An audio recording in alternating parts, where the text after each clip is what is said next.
Okay, peeps, welcome back. So today we're going to be going over the grayscale trust. This is going to be the Bollinger Band edition. So with that being said, let's get it.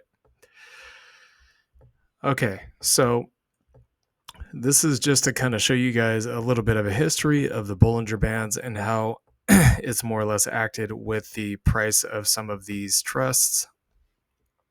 So with that being said, I'm going to show you guys kind of what to expect here. And just understand this is all based on probabilities. This is not a guarantee that it's going to go in one direction or another. I don't want you guys to try to take things that I say out of context. Please do not do that. Okay. If I tell you guys that I think something is going in a direction, that's based on what I'm seeing on the charts. Okay, based on macros, stuff like that. That gives me like a scenario that I think I would give a high probability to of playing out, but just understand that there, for every trade, as I've said before, there's a counter trade. Okay.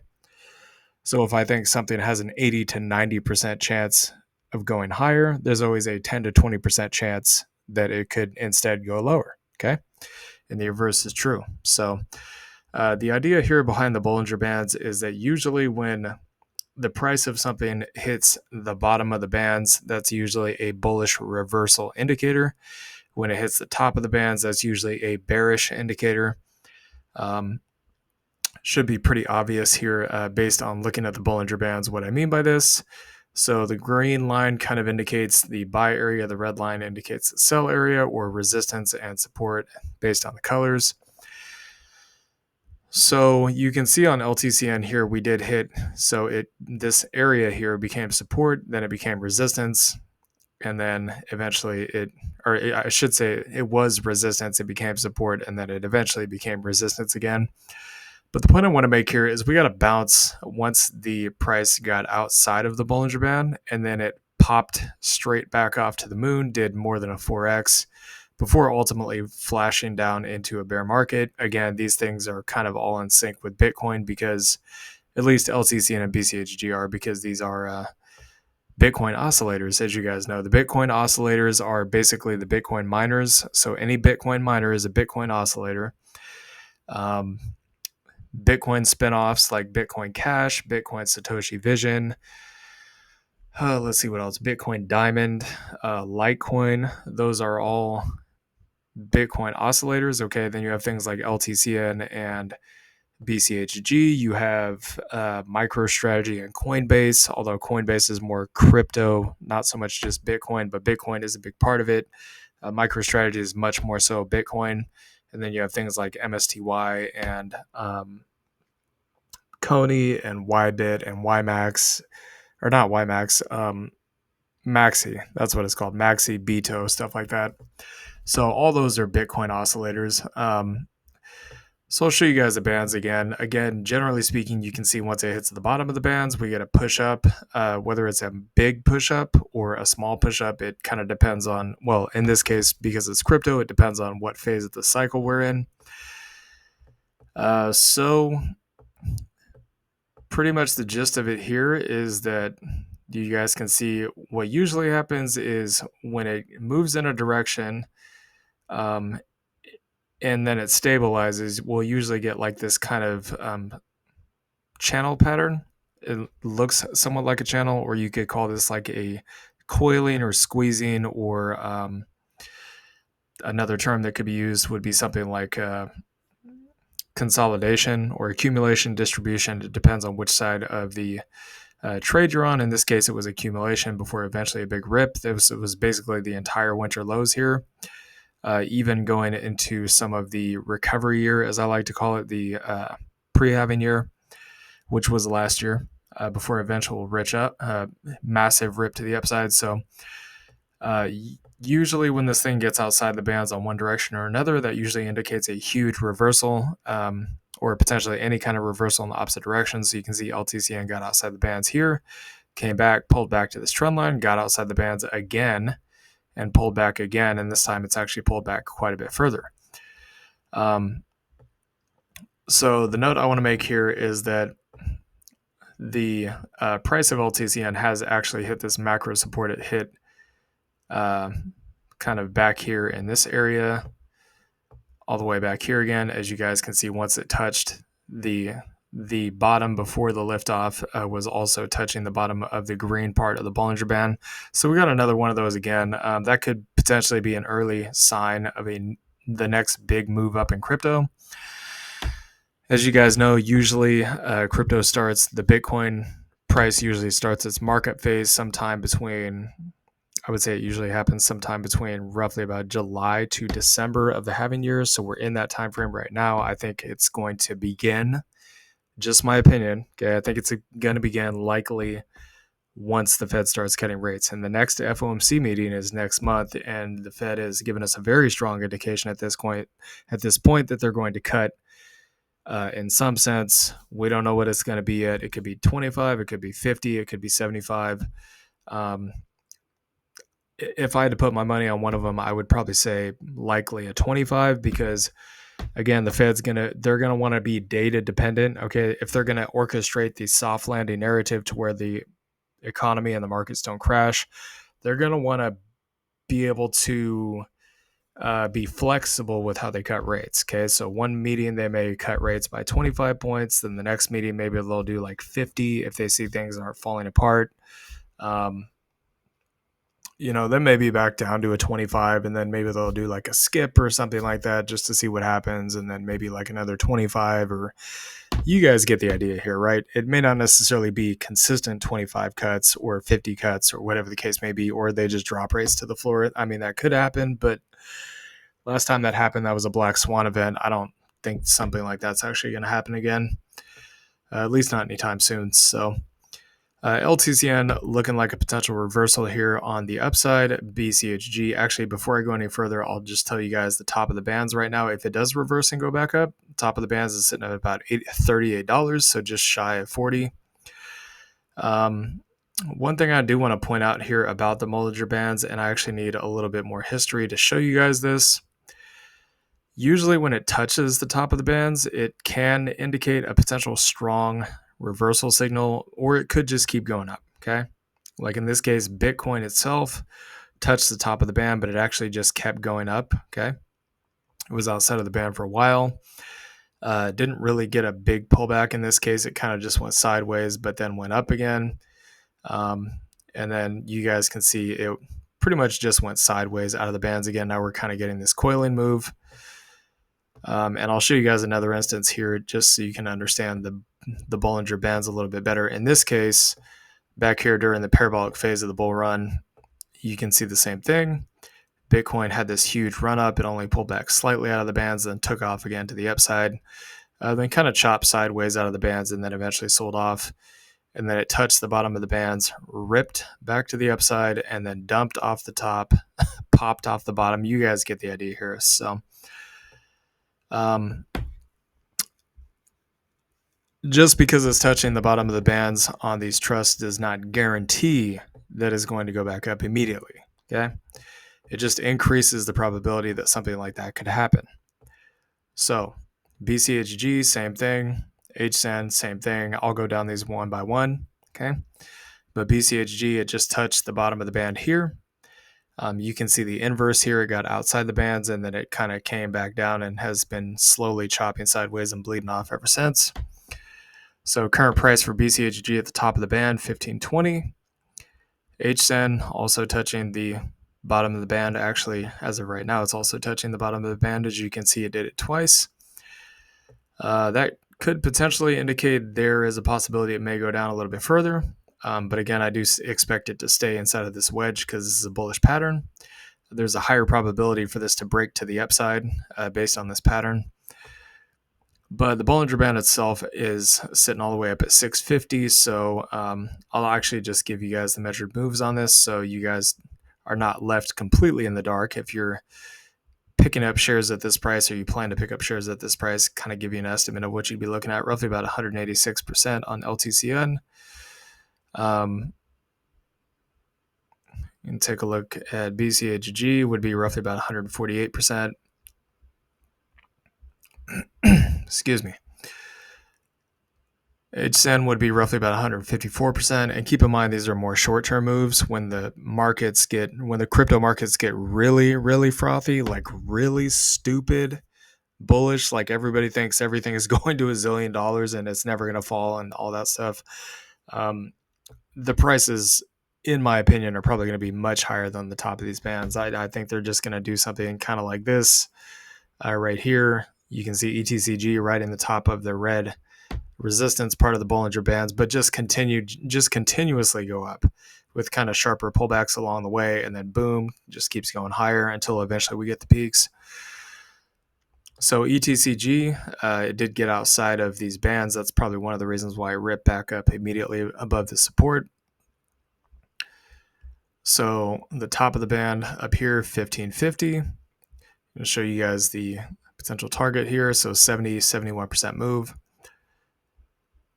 ETH, so this thing just barely touched the bottom of it. Didn't actually even really touch it, truthfully. So if I zoom in here a little bit, you guys can see it got close, but it didn't actually quite touch it. But regardless, it's pretty much at the bottom of the band. So if it does intend to reverse, it will. That would probably have been the low. Again, I mean, if the Fed cuts rates and crypto sells off, if that's the reaction the market has, then maybe this wasn't the low. That's always a possibility. So ETH up here, I would say roughly about $37 is going to be the top of the band up there. Just from the current price, I'm not going to measure it from the bottom of the band, so roughly about 72.5%. PhilG, this thing actually never even touched the bottom of the band, which is interesting. So you can see what's really odd about this is the bottom of the band has kind of sat right at this support zone at about $4. So that's very interesting. I'm kind of curious as to why that is. But anyways, the target for the top of the band up here is roughly about $170. So there's a little gap there. That kind of makes sense. So from current price here to the Bollinger Bands, 341%. GBAT, this thing did get close to the band, but not quite down to it. Top of the band for this would be roughly about 1880.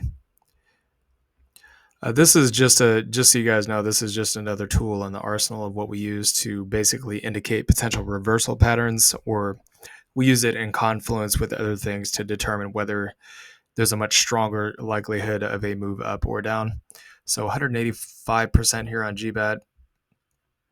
GLIV didn't quite get to the bottom of the band. You can see the band sitting below the support. So that's kind of like a double support in my opinion.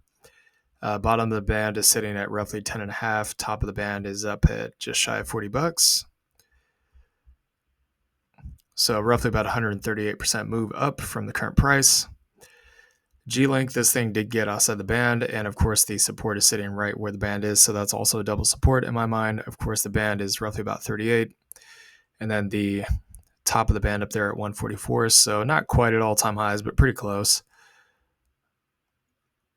Roughly about 160%. Again, the tops of these candles right here on this swing high does match up perfectly with the top of the band. GSOL, this thing is not doing much of anything. It's just going sideways. You can see we're getting this squeezing or coiling pattern here on the Bollinger Bands. Usually that indicates it's getting ready to kind of go sideways and then make a move one way or another. So bottom of the band here, 333. Top of the band, roughly about 506. We're pretty much sitting right about the middle. So yeah, because of the fact that it's in the middle, that doesn't really tell me much. It basically just tells me this thing is really not telling anybody what it's going to do, and it's not really doing much of anything. So 28%. GXLM, this thing has actually hit the bottom of the Bollinger Band twice now. So the Bollinger Band is just right below this white line, so I find that to be interesting. I wouldn't quite call that double support, but it could be considered maybe potentially double support unless this thing goes lower. Top of the band up here at 4860. So just measuring from roughly around the current price, you'd be looking at about 147% move here. Mana, this thing did actually wicked down and then touched the bottom of the band and then immediately came back up. So that should tell you guys right there that this this indicator is actually quite effective. It's not perfect, but again, it gives a kind of general idea of what the short to midterm move immediately after touching one side or the other maybe. So bottom of the band 715, top of the band 3257, kind of sitting on that white line. So we got that little bounce off the bottom and then came back and closed above on this support here. Roughly about 205% move. Zcash, also a very similar thing here, except this one's kind of sitting in the middle. You can see the top band coming down and the bottom band coming up. That usually indicates some kind of sideways move coming or coiling, potentially before eventually a big move up or down. Again, we're waiting for a fall off of the Bitcoin dominance and a rise of the ETH Bitcoin dominance. Okay, so Ethereum gaining on Bitcoin, so to speak, and we'll show you that in a Bitcoin video that we do later on. But ETH Bitcoin dominance has to rise and Bitcoin dominance itself has to fall in order for the altcoins to actually start shooting up. Because again, Bitcoin dominance has to give way to the alt season. And until that happens, well, these things might just keep chopping sideways, most likely. So bottom of the band here, 380, and then top of the band, roughly about, I'd say about 6.25. So potential move up here just to get back to the top of the band, roughly about 40%. So I'm actually going to show you guys a couple other, and usually I don't do this in a crypto video, but I want to give you guys some good examples of what could happen with these. Okay. So Affirm, I actually just did what's known as a call debit spread on Affirm, and this was again going into earnings. I can actually show you guys that here on Robinhood in a minute. But basically, Affirm was about to have earnings, and I got into a call debit spread, which is basically it means I'm bullish on the stock. Okay, this was going into earnings. So if I go over here to Robinhood and I go to Affirm, Affirm is basically it's notoriously known. This is a kind of me speaking loosely here. It's notoriously known that Affirm is known for buy now, pay later kind of like PayPal Credit or Klarna or something like that. Okay. These things are generally known for like what is the word I'm trying to think of? Layovers, or where you go into a store and you put money down on something that you plan on picking up like 30 days later, but you can't buy it for like 30 or 60 days and you have time to make payments until then. Yeah, something like that. Or a buy now, pay later, where if you were to go to a furniture store and you say, okay, there's a $800 HD TV there that I want to buy, but I can't afford to buy it today. So what I'll do is I'll, maybe make like $50 a month payments for the next 18 months or something, right? That's kind of what Affirm does. And with monetary policy tightening, making it more expensive to borrow, more expensive to pay for things, because they're trying to inverse inflation here. They're trying to basically get inflation down so people can afford stuff, but at the same time it's kind of causing a tightening of the labor market and stuff like that. People running out of cash because most people are not very responsible with money. It's not a knock on anybody. It's just people love to spend money, and there's nothing wrong with that. I do that myself. I just don't overspend. So but that's basically kind of the thought process I had on this is, okay, people are probably going to use the whole payment system from Affirm to buy stuff that they can't really afford to pay cash for. So I suspected the earnings on this would be good. Anyways, regardless, you can see if I go down here, I'll go to the debit spread, the actual execution of the opening of the debit spread. This was a call debit spread, so it's a bullish strategy is what it is. You guys can see that basically I was buying a call at 36, selling a call at 36.50. So the goal here was that the price would shoot above 36.50, would be able to close out for max profit. This was kind of a test run. And once it got above 36.50, I would be able to close for max profit. Basically, you guys can see that I made a little bit more than 2x the money here. Because Affirm went up to like $40 the day after earnings, which was shocking. So went ahead and closed it, got out for that $30, and then there it is.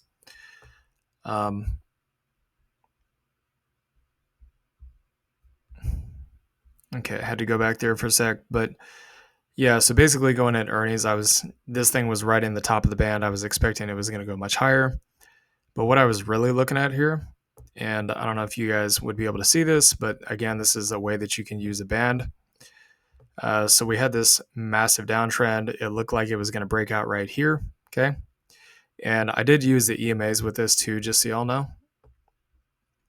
So you can see these two EMAs right here. They did get a golden cross right as this thing was breaking out. So it was all going into earnings. I suspected it was probably going to rip.